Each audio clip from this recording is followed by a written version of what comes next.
Bonjour à tous et bienvenue dans ce nouvel épisode de Vivez la Vendée. Aujourd'hui, on se trouve avec Laurent. Vous êtes le président du comité motocycliste de Vendée.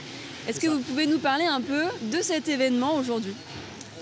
Alors, c'est la finale du championnat du monde X-Trial, c'est-à-dire le trial indoor.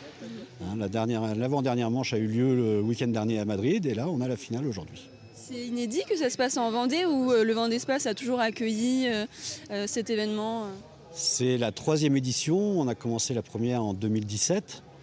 Ensuite, on a eu le Grand Prix des Nations qui a eu lieu en 2019. 2021 n'a pas eu lieu à cause du Covid.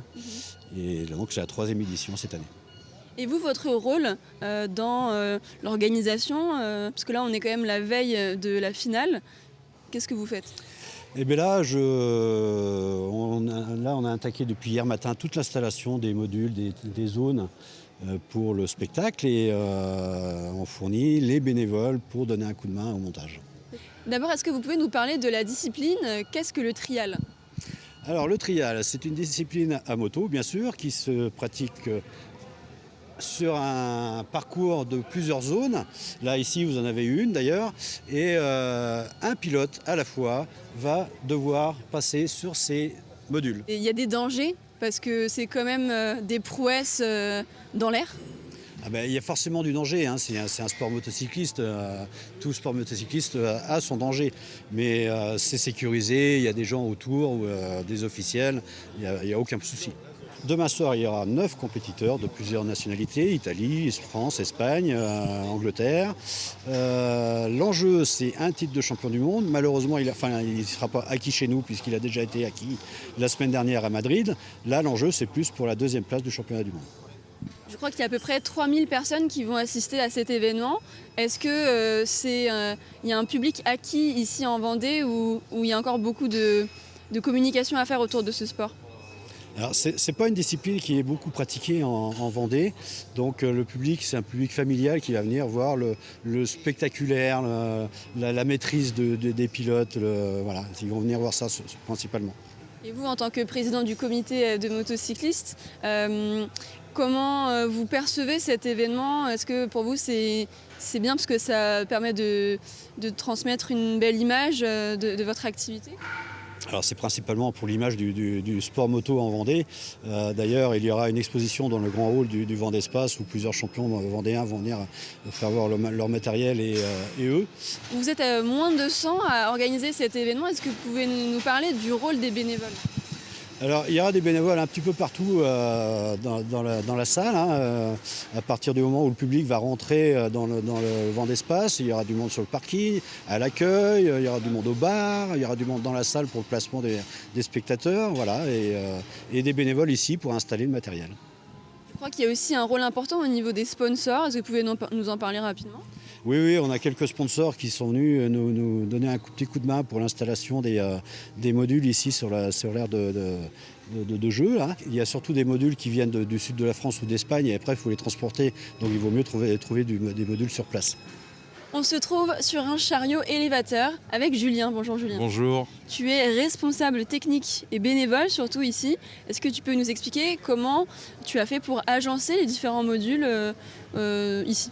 Aujourd'hui et hier, nous avons installé la marchandise, donc qui est du fer à béton, du béton, du bois. Donc on les agence en fonction des difficultés qu'on va donner au parcours, aux obstacles, pour que le show soit assuré. Qu'est-ce qui a été le plus compliqué ? Est-ce que tu as une anecdote ou... L'anecdote, oui. Le compliqué, c'est qu'il faut assembler les pièces en métal, donc il faut les souder. Les engins en béton, ce sont des engins de TP, donc il y a des manutentions un peu particulières, avec des angles dans l'espace qui sont assez particuliers. Le bois, pareil, à travailler, c'est assez fragile. Et puis on a une zone qui est TP, mécanique, avec des godets de pelle, qui est surprenante à manipuler avec des sangles. et qui font entre 3 et 4 tonnes. Donc c'est assez difficile à mettre en place, mais ça fait partie du travail et du spectacle. Il y a des mesures de sécurité que tu prends quand même? Oui, alors les mesures de sécurité, bien sûr, les pilotes vont monter sur les obstacles, donc il y a des angles et des distances à respecter. Il faut que chaque pièce soit maintenue entre elles, donc elles sont maintenues par des bordures de trottoir, elles sont soudées entre elles sont cerclées entre elles.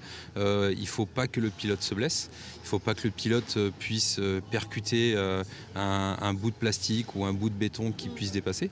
Ce serait le pire pour vous, ça? Le pire pour nous, c'est qu'un pilote tombe, ça fait partie du jeu, parce que c'est un environnement d'obstacle. Par contre, qu'un pilote se blesse sur un obstacle, oui, là, effectivement, c'est notre rôle qui est engagé. Un pilote, en moyenne, pèse 60-70 kg. Une moto pèse 60 kg. Il grimpe des obstacles jusqu'à 3,50 m, 4 mètres de haut et 4 mètres de long. Donc, sur cet obstacle ici, ils vont arriver sur l'arrière, grimper sur la roue arrière pour retomber sur la roue avant. Vous êtes capable de faire ça, vous? Ah non, moi je suis motard mais pas dans le trial. Non, c'est vraiment un domaine d'acrobatie spécifique et ce sont vraiment les meilleurs pilotes du monde qui seront là. Donc là, on est sur un module en bois. Voilà, on est sur une zone bois, on est perché à 1,50 m de haut, une zone caisse, qu'on appelle une zone caisse, où les pilotes vont passer. C'est plus simple à installer le bois comparé à, je vois, des infrastructures en béton et tout, non? Alors le bois, effectivement, c'est plus simple à travailler, mais c'est plus fragile. Ce sont des objets qui sont recyclés rapidement. Par contre, effectivement, c'est plus joli. Il y a un aspect gratifiant aussi à participer à cet événement ou pas? Oui, c'est la finale des championnats du monde, c'est chez nous, c'est en Vendée. Avoir l'occasion de participer pendant 4 jours à l'élaboration, à l'installation et au spectacle, c'est quand même la finale des championnats du monde en Vendée. La moto, pour vous, ça représente quoi? C'est 20 ans de ma vie. C'est bénévole sur les circuits, bénévole sur les enceintes sportives, sur la route. Et moi, la moto, c'est une passion et participer à cet événement, ça coulait de source. Qu'est-ce que vous pouvez dire aux téléspectateurs qui... Alors je crois qu'il n'y a plus de place pour demain déjà. Malheureusement, effectivement, il n'y a plus une seule place. Nous sommes complets de chez complet. C'est la première fois que ça nous arrive. Okay. Ça prouve que le show est attendu et que le spectacle sera au rendez-vous. Est-ce que vous allez revenir l'année prochaine? Je ne sais pas vraiment comment ça s'organise, mais pour les téléspectateurs qui auraient bien voulu venir. Alors c'est le but de cette manifestation, c'est que l'événement est tellement tant attendu que l'année prochaine nous essaierons de refaire une finale ici au Vendée Espace pour que ça soit périn dans le temps et qu'on puisse reproduire les éditions d'année sur année. Parfait, merci beaucoup pour cet échange, Julien. Bonne journée à vous.